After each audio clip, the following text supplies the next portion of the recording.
So what we're going to be looking at here is the writing paragraphs for your poetry response. So I've been getting a lot of messages about this, so I think it's important to cover. So there's the basic way that you're going to write, which we're going to look at first in the unseen, and then there's the comparative way that you write, which we're going to touch upon here, just show you the extension that would actually go on from this poem, and then we're going to look at it being done in an A-star essay in the second video. So first and foremost, when you're answering this, you remember it's that basic English concept that you've always done. PEE. You make your point, you give some evidence, you give some explanation or analysis, whichever way you want to do it. So actually, just to make it make more sense, you can have an E or an A there. It's completely up to you, but they're the same thing. You explain it or you analyze it. They mean the same thing in this case. And then you link. So then you keep building it 2-3 times. Now, for your point, what you're going to do is you're going to rephrase the question as an opening element to your paragraph. So I've made up a mock question here just with this poem from the anthology Yellow Palm, and the focus here for us is going to be on this. How do you think the poet feels about conflict and his experience traveling, and how does the poem present these feelings? Every question is going to be set out the same. Okay, how do you think the poet feels about whatever it might be, and then how do they present it? So that's the two things you're looking for. You're looking for this section here, because in this section we're looking at conflict, and this part here it's looking at presenting these feelings. So we know that presenting our feelings all comes through smile, and obviously we're going to demonstrate that now. Sorry, in a minute. These part here for my point, I'm actually going to use this opening here, and then for my evidence it's just going to be my quotation, preferably embedded, and then I'm going to look at analyzing it here, and it's going to be this section here, and then I'm going to be using the links, which is this section here.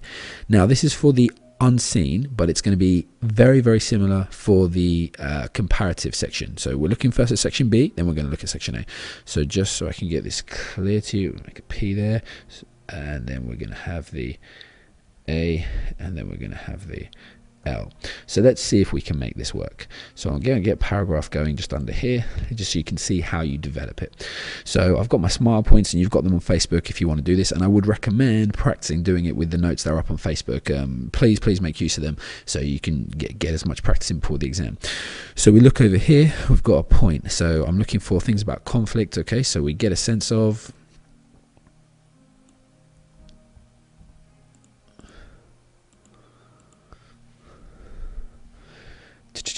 so the conflict that's happened, the state of Baghdad, because obviously that's to do with conflict in this poem. We get a sense of the state of Baghdad. So that's the in decay. So I didn't copy the whole part in decay. So that's from the conflict. The writer highlights. So now I'm going to have my evidence. I don't have the poem next to me, so I'm not going to be using it, but I can take, I know any of the images I have here are going to be from evidence, so I'm just going to pretend that I had my evidence there. And it's something to do with blood in a mosque or something like that. So I'm going to take this section here in relation to that. Okay, so I'm going to say this indicates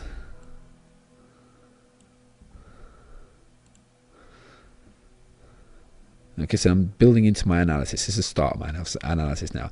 This indicates that even the places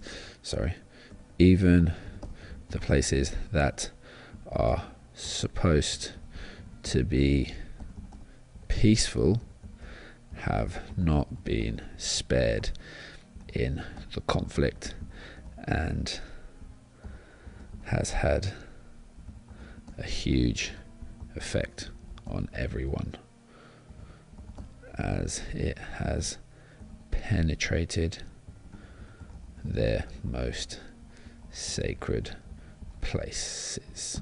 Okay, now that's my just extension of the analysis. So we get a sense of the state of Baghdad in decay. There's blood on the walls of the sanctuary. This indicates that even the places that are supposed to be peaceful have not been spared in the conflict, and this has had a huge effect on everyone as it's penetrated their most sacred places.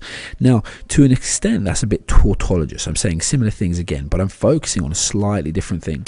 This is in general, I'm saying these peaceful places have been affected, and then I'm actually saying what happens because of that. I'm saying, well, this actually has affected the people because it's damaged their sacred places. So first of all, I'm saying there's no peace, and second, I'm saying basically it's upsetting people. That's the two kind of levels within that, and that's just the start of my analysis. Now I want to aid this further by adding more to it. I say, so this is furthered by For example, I'm just going to take this one. This is furthered by. So basically, you know, the idea I've got going on here at the beginning is that of conflict, etc. This is furthered by, and then I'm going to pick something else. So I've answered the question directly, but I want to show my skills, etc. So I'm going to pick on this part here, the references to war. So I'm going to use that as my evidence. This is furthered by. So imagine that this is my evidence, whatever reference that I would have picked up from here. Just so you've got it there in your notes, references to war. Which remind us again and again that conflict through war is ever present in the poem. Okay, so there I've taken it to another step. I've just extended that, and now I'm going to do it again.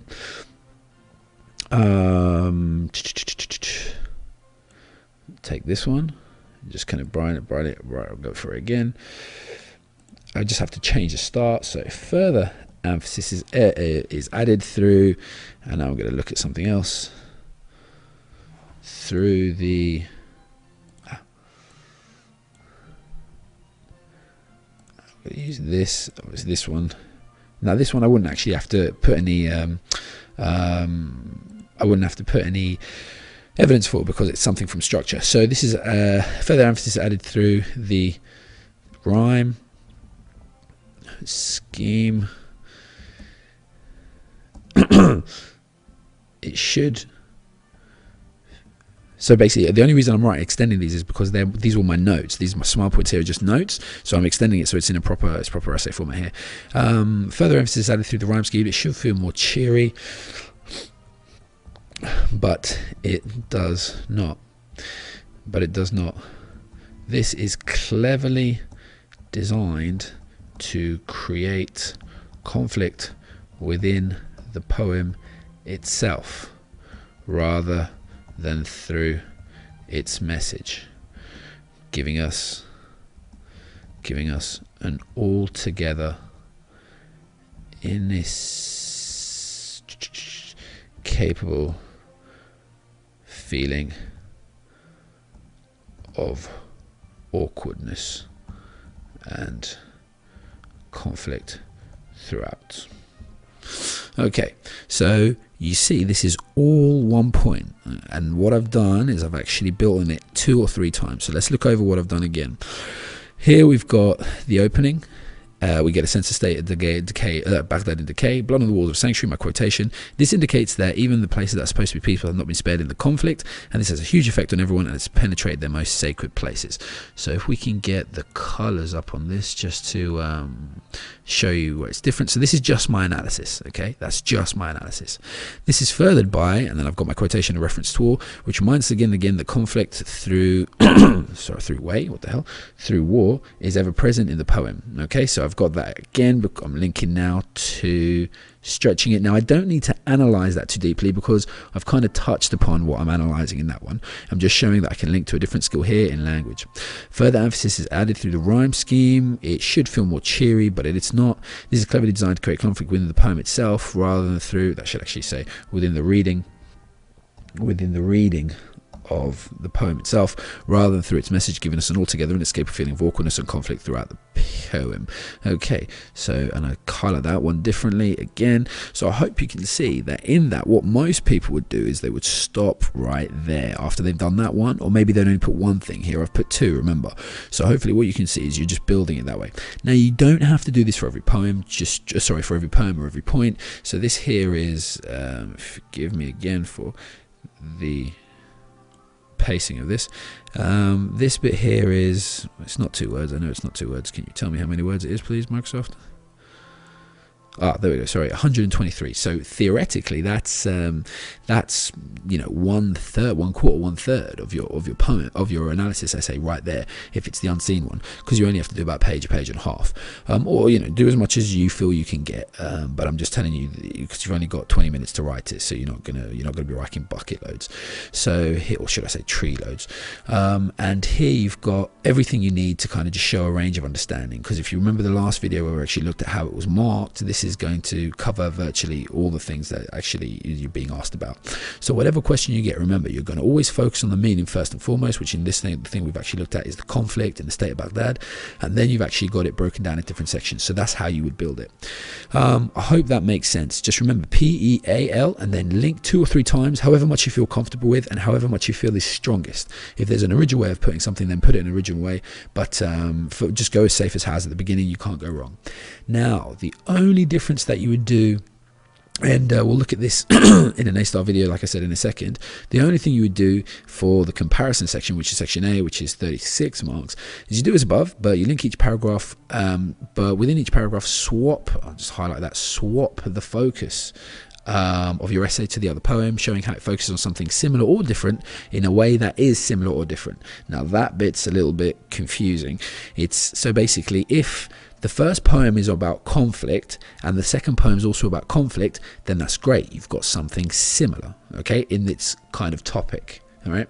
Now, if the first poem is about conflict, but the second poem's kind of more to do with the benefits of conflict, then this is to do with the damage of conflict, and the second one's to do if the first one's to do with the damage of conflict, like this one, and the second one, say, was to do with the positive messages from conflict, then that would be completely different. So looking at the same thing in a very different way. Right, so that would be one way you can talk about comparison, and all you do is you'd use a switching phrase for the second one. You say however, so the first one focuses on blur, however the second one focuses on blur, or on the other hand, focuses on blur.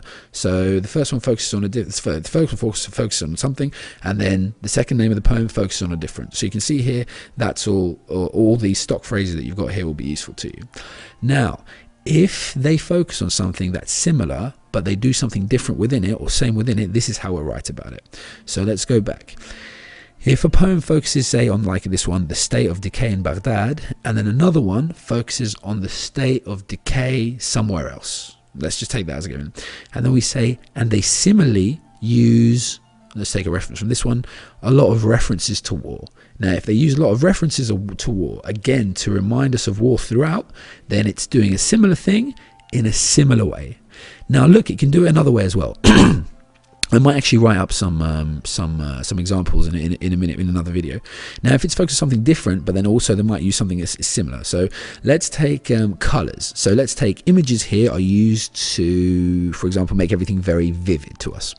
Now, let's imagine that we're looking at a poem and we're saying these two poems are actually very different. One is focusing on how bad conflict is because of decay, it's how bad things become because of conflict, and one is focusing on how good something is because of conflict. However, they're both similar in that they use colors to really place the reader there, or to make things very vivid in our minds, etc., etc., etc. So that's a way you could actually have something that's different, but they use a similar technique.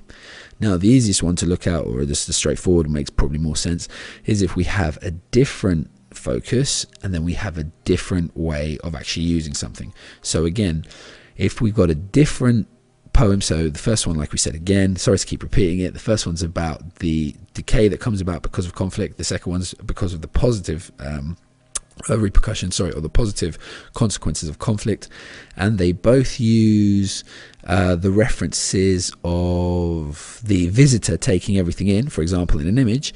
But it would be different in this case. So the first one might be because they're using it to see, like in this one, you know, all the kind of the bloodshed and how sad everything is and how depressed and decrepit the place is.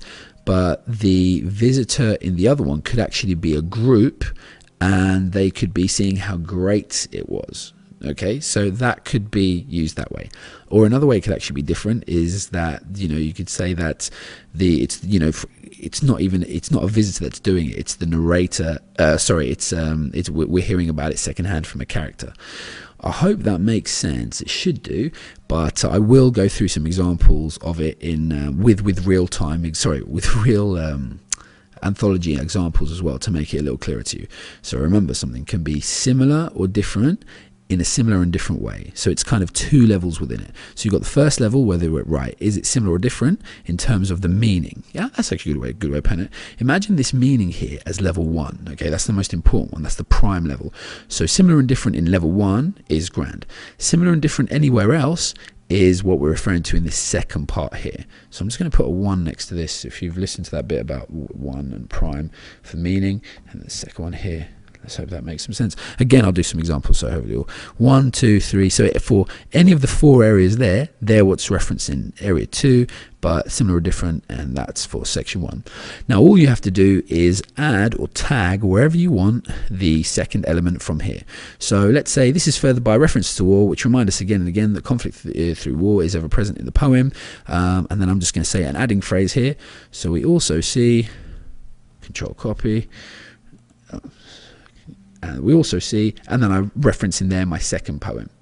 You see, I might not tag into that there, okay, because I wouldn't really need to. That would probably be too much. You wouldn't really switch and then just kind of return to that first point again. It wouldn't make sense. So it would make sense to go from poem A to poem B and then maybe go back to poem A from whatever you've written at the end of poem B, but it wouldn't make sense for you to just go back to this point here about conflict unless you've linked it to whatever you're going to write at the end of this section here. So you can do that part there, and then you can use anything. If it was a switching phrase, well, it's a lame name I'm actually calling him, so I'll go here. So imagine it was instead of this it was something different. We just look at that and then we're just there. On the other hand, and then we can actually discuss that one. So either way you want to do it, that's the way to go about it for the comparison one. So bear these in mind, they're the most important ones, and bear PEAL in mind as well. So when you're looking at the unseen one, it's just PEAL on its own.